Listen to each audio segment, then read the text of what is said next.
Hi, I'm Judith. I'm a Canadian and I'm over 80. And in my long life, I've learned some things about how to live a happy and successful and fulfilling life, how to create that for yourself. And I want to share those stories with you and those ideas and those concepts. Today, the topic is living with purpose. Before we begin, I'd like to ask you to hit like if you like it, to listen to the end if you can, because that helps the algorithm. And also, if you'd like to subscribe to my channel, which is Jam Today Judith's Point of View, Judith's POV. No apostrophe in the Judiths because they wouldn't let me. Okay, so that little business being over, let's talk about purpose. I think it's pretty well established. I don't think I have to prove it or talk about the facts or the research that shows it, that having purpose is one of the most important factors in daily living, in living a happy life. And that purpose can be really varied, of course. But you've got to have some reason to get up in the morning, else why get up? So, no matter how small or insignificant your purpose seems to be, whether it's a daily thing like my purpose, today I get to pay my taxes, or I need to file my tax forms, or today my purpose is to meet a friend, or today my purpose is to, I don't know, cook something nutritious for my family. Whatever tasks lie ahead of you, or to go to work and earn some money, whatever task lie ahead of you can be a daily purpose. And that's one level of purpose. And it does get you up in the morning, I guess, if you have to go to work or whatever. But there are other ways to have purpose in your life that are higher or that are outside of those daily tasks.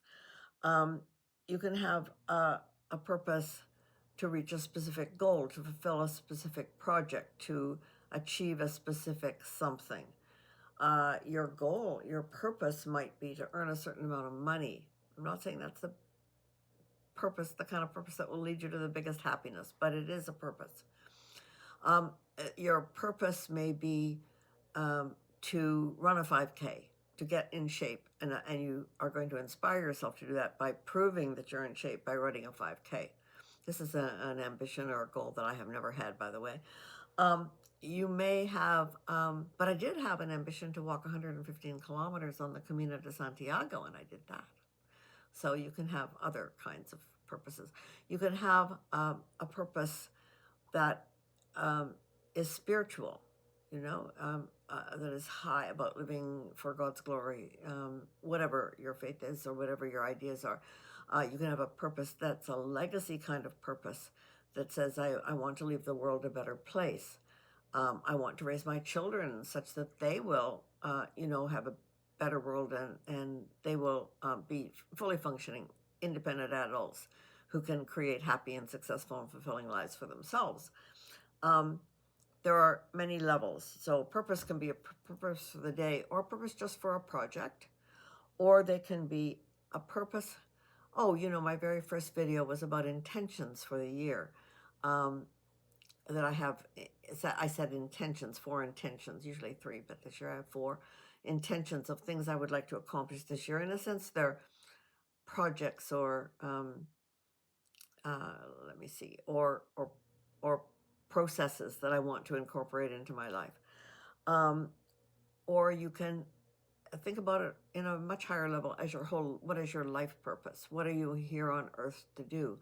What is the thing that, looking back, you want to be able to say, I guess in Frank Sinatra's terms, I lived the life I wanted to live, and I did it my way. But to look back and to say, I had some kind of mission here in life, and to the best of my ability, I've done what I can to fulfill that. That might be, as I mentioned, raising your children well. It might be making a living for your family. It might be making a difference in some way, leaving the world better for having been here, inventing something, writing a book, writing a poem, doing art, leaving, pass on your knowledge or your learning, which is one thing I'm trying to do here. Encourage others. I try to be an encourager. I think that's an important thing. Be a good friend, keep showing my bra when I do this. I guess I shouldn't yank at my sweater here. Sorry about that. A little flash of red. Okay, I'm not trying to flash you, honestly. I'm just trying to get the V lined up with the thing. See, ADHD brain just gets distracted of things. There's a squirrel. Okay, let's get back to the topic. So, there is an old story about the people back in medieval times, and they were bricklayers, and they were working laying bricks. I did that one time. I laid bricks. It's a total diversion. I laid bricks in for 2 weeks or 10 days or something in Honduras at an orphanage, a children's home. It was a wonderful experience. But anyway, I have a little bit of experience in laying bricks. It's not as easy as it seems, but it's not all that hard either. Just to do it really professionally and well will take skill. So, and all I had to do was do straight lines, and there were supervisors telling me when I didn't do it right. So, but to be a master craftsman as a bricklayer is a real skill. So, in medieval times, 3 bricklayers laying bricks, and they tell the story that the first one is asked, and so what are you doing here? What are you doing? And he said, well, I'm coming to work and making a living for my family. Like, I don't love the work, but I can do it, and I get paid at the end of the day, and then we can eat, and that's what I'm doing. That's my purpose. And the second bricklayer said, I'm practicing my craft. I'm very proud of being a very good bricklayer, and I love using my skills and my talents to build this masterful edifice that we're building here. But even if it's a humble home, whatever I'm doing, I love to use all my knowledge and skills to do it well, and that home will live on beyond me. And then they asked the third person, and the third person said, what am I doing? Well, I'm building a cathedral to the glory of God. I, all of my talents and skills are for God's glory. And that story is often told to talk about the person who is building the cathedral for the glory of God as having the higher purpose, the highest purpose, and the one that's most noble, let's say. Um, it does show that it's your perspective which changes how you view what you are doing. And it is likely also true, I wouldn't argue with the premise of that story too much. It's likely also true that that if you're doing something in service of something beyond yourself, beyond your needs, and beyond your pride in your work, something in the service of a higher good, that ultimately you will feel more fulfilled and more purposeful and more happy with it. But I also want to say that all of those workmen had purpose. They all had purpose. That was the way they got up and did their work. The question for us is, which purpose leads to the most fulfillment, to the most happiness? And I can't tell you, maybe just providing for your family is the purpose that will lead you to the most sense of pride and happiness possible. Traditionally, however, it's usually been thought of as being purpose that it's higher leads to more happiness. Um, so, and there we're talking about the purpose of your work, right? So you have the purpose of your work, you have the purpose of your home life, you have the purpose of your leisure time, you have the purpose of your lifetime of what you want to accomplish, your mission in life. I'm going to talk more about that later. But you can also have a purpose that sometimes doesn't seem to be really the most fundamental thing that you should be doing. So I want to tell, or the most direct way to get to a happy and successful life. Sometimes you have to come at this a little bit obliquely. So I'm going to tell 2 stories about that. Neither of them from my own experience. Well, one is sort of, because it was something I heard about. I belong to a group in my town called 100 Women, and then the name of the town, the city. And basically, it's 100 women who all pledge to give to charity $100 every quarter, so $400 a year. Chapters for this exist all over the place, and you could likely join one. They have the same thing for men, 100 men, and whatever the name of the city is, or in places like Toronto, there are many chapters of this.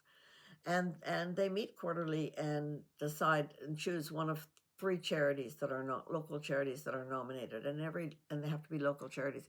And those charities, because every 100 people give $100, you get $10,000, which is huge for a local charity. Anyway, one of the ones that I was listening to, the pitch I was listening to one time, was a group called Bridges Out of Poverty, and I think it exists in several cities, but it does apparently in this city, and I did not know that, didn't know anything about it.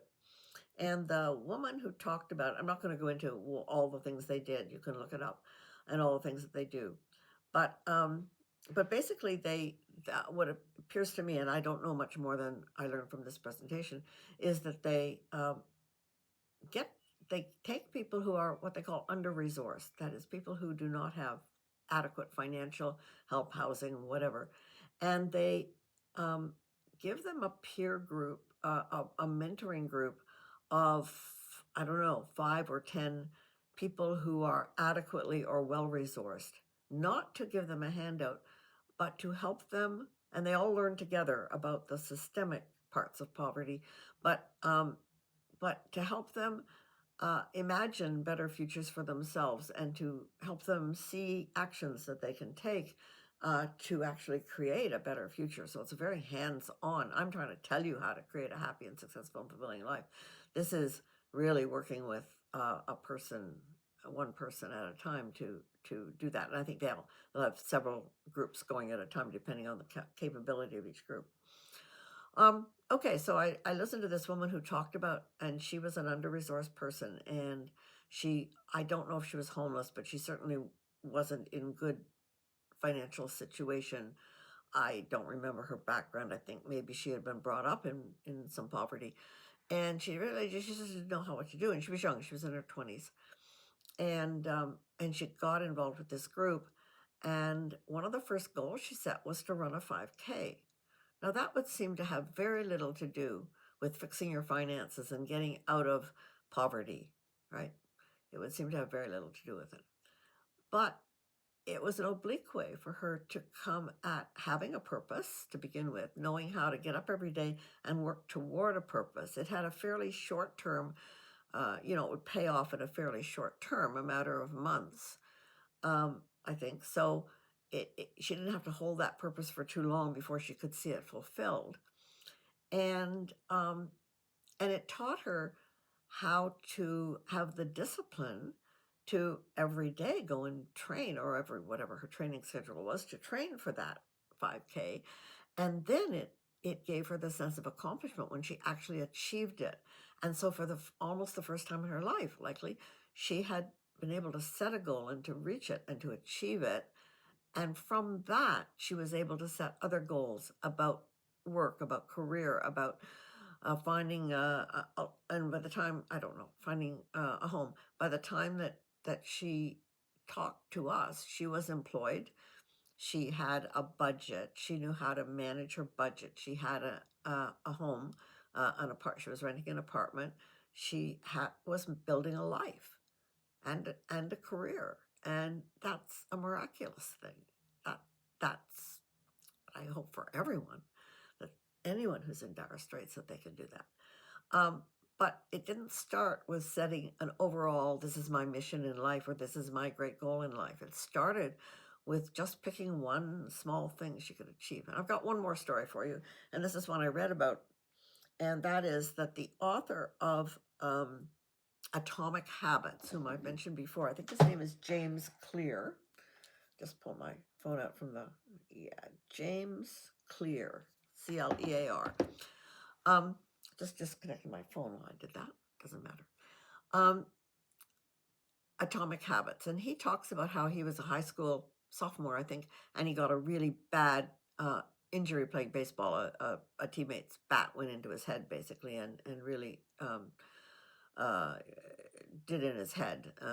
He had severe brain damage and whatever, and the recovery from that took most of the rest of high school, but he did ultimately find himself in university, and he really still wanted to play baseball. And I think he had maybe gotten back to it a bit in high school, but he certainly wasn't good enough to get onto the teams and stuff in the U.S. college that he was at. And And he focused for the first year, all his focus was living in a dormitory. If any of you have ever lived in a university dorm, you know it's not easy to establish good habits there because life gets kind of rowdy. But his things were to get enough sleep and to keep his room tidy. And he just focused on that, get enough sleep, keep his room tidy, do his studying. And ultimately, starting with those little micro habits, just the daily thing of keeping himself on a regular schedule, of choosing that discipline every day, he actually got strong enough and healed enough to be able to play baseball. And I think he ended up doing very well at college baseball. Yeah, he did. I don't remember the exact details, but he ended up, he never became a professional, but he did really, really well. And I think he was voted most valuable player of the year or something. So your purpose can be something that is not innately obvious. It's not, intuitively obvious that this would lead to a bigger result. I've spoken in other videos about a young man I know who is not functioning well, who is kind of living in his mom's basement, not functioning well, and he has trouble getting up in the morning. He gets fired from jobs because he can't get to work. And as long as his mother or a partner or someone is around to wake him up, um, but he's in his mid-20s and he should be able to get himself up in the morning. And that would be the kind of habit that he could try to work on, and find the ways to get himself up in the morning and check out if there's a medical reason why he can't get up in the morning. But if there is not, or a drug reason or whatever, deal with that. But if there is not, then to find a way to become accountable for that, because that would go a long way toward making him employable again. Okay, so I'll leave that there. You can see though that you can come up at an objective obliquely and then and find in it purpose for your days. So to set up a purpose, especially if you're trying to find your life purpose or your life mission, but even your intentions for the year, even your intentions for the month or for the next project, it takes a certain amount of intentionality of actually saying, this seems important to me to do, instead of just going along on the treadmill of my days and waiting to see what life will bring me, that I will try to set some direction here. And, that could be, yes, I said before, it can be at a fairly daily level, or it can be at a project level, it can be at a higher mission level. So when we come to talk about mission statements or life purpose, which is likely the highest level of all, where you try to set out what you're here for on earth, what your purpose is, what your mission is, what your calling is, what you can offer the world, what you want to be and to do and to have. But notice that they should come in that order. What you want to be is far more important than what you need to do or want to do, and than what you want to have. So if you start off with the intention or the purpose, oh, I want to make $1 million, you may make $1 million and find yourself still quite unhappy. You have achieved your purpose, but it hasn't made you happy. The most value, and you'll have to take my word on this, I'm not going to quote you things, but I think that it's pretty much perceived wisdom of the ages, that to become happy, it's about who you are, and then, like, who you become, and then what you do, and then after that, what you have. And what you have comes as a result of what you do, and what you do comes as a result of who you are. There's an old, I quote this to people, and they don't always know the reference, and it's a biblical reference, not because I'm being religious here, but because the Bible has a lot of wisdom, received wisdom down through the ages that people have figured out.